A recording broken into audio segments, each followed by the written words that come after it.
Assalamualaikum warahmatullahi wabarakatuh. Selamat siang semuanya.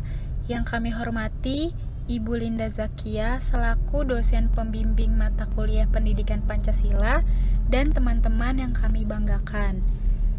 Kami dari kelompok 3 ingin mempresentasikan materi tentang implementasi Pancasila dalam pembuatan kebijakan negara dalam bidang politik, ekonomi, sosial budaya, dan hukum. Assalamualaikum. Sebelumnya, perkenankan kami untuk memperkenalkan diri. Yang pertama ada Diah Aulia Rachmi, yang kedua Nabila Putri Yufiyardi, dan yang ketiga saya sendiri Nazla Humaira Abbas. Yang pertama, pembuatan kebijakan negara dalam bidang politik. Pembangunan dan pengembangan bidang politik harus mendasarkan pada dasar ontologis manusia.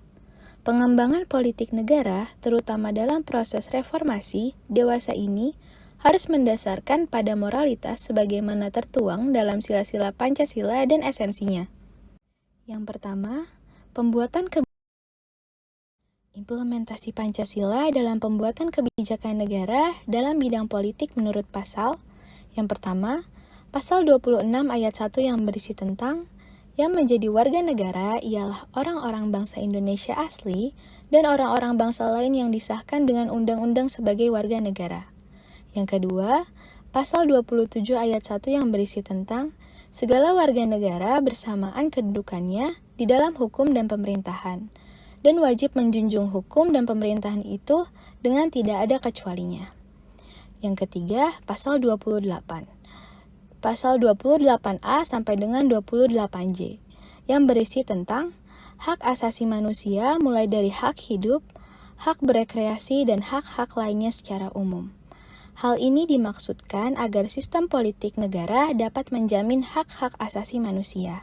Dengan kata lain, pembuatan kebijakan negara dalam bidang politik di Indonesia harus memperhatikan rakyat yang merupakan pemegang kekuasaan atau kedaulatan berada di tangan rakyat. Selain itu, sistem politik yang dikembangkan adalah sistem yang memperhatikan Pancasila sebagai dasar-dasar moral politik. Pembuatan kebijakan negara dalam bidang ekonomi. Lazimnya, pengembangan ekonomi mengarah pada persaingan bebas dan jarang mementingkan moral kemanusiaan. Hal ini tentu saja tidak sesuai dengan Pancasila yang lebih tertuju kepada ekonomi kerakyatan, yaitu ekonomi yang bersifat humanistik yang mendasarkan pada tujuan demi kesejahteraan rakyat secara luas. Maka sistem ekonomi Indonesia mendasarkan atas kekeluargaan seluruh bangsa. Implementasi Pancasila dalam pembuatan kebijakan negara dalam bidang ekonomi menurut pasal. Yang pertama ada pasal 27 ayat 2, tiap-tiap negara berhak atas pekerjaan dan penghidupan yang layak bagi kemanusiaan. Yang kedua ada pasal 33 ayat 1, perekonomian disusun sebagai usaha bersama berdasar atas asas kekeluargaan. Yang ketiga ada pasal 34 ayat 2 yang berbunyi, negara mengembangkan sistem jaminan sosial bagi seluruh rakyat dan memberdayakan masyarakat yang lemah dan tidak mampu sesuai dengan martabat kemanusiaan. Berdasarkan pasal-pasal yang sudah disebutkan tadi, pembuatan kebijakan negara dalam bidang ekonomi di Indonesia dimaksudkan untuk menciptakan sistem perekonomian yang bertumpu pada kepentingan rakyat dan berkeadilan. Pengembangan ekonomi bukan hanya mengejar. Yang ketiga, pembuatan kebijakan negara dalam bidang sosial budaya. Dalam pembangunan dan pengembangan aspek budaya, hendaknya didasarkan atas sistem nilai yang sesuai dengan nilai-nilai budaya yang dimiliki oleh masyarakat tersebut. Proses reformasi dewasa ini sering kita saksikan adanya bentrok antara kelompok masyarakat satu dengan yang lainnya yang muaranya adalah masalah politik. Oleh karena itu, dalam pengembangan sosial budaya, pada masa reformasi ini, diharuskan mengangkat nilai-nilai yang dimiliki bangsa Indonesia sebagai dasar nilai, yaitu nilai-nilai Pancasila itu sendiri. Pasal implementasi Pancasila dalam pembuatan kebijakan negara dalam bidang sosial budaya. Yang pertama ada pasal 29 ayat 1 yang berbunyi negara berdasar atas ketuhanan yang Maha Esa. Yang kedua, pasal 31 ayat 1 yang berbunyi setiap warga negara berhak mendapat pendidikan.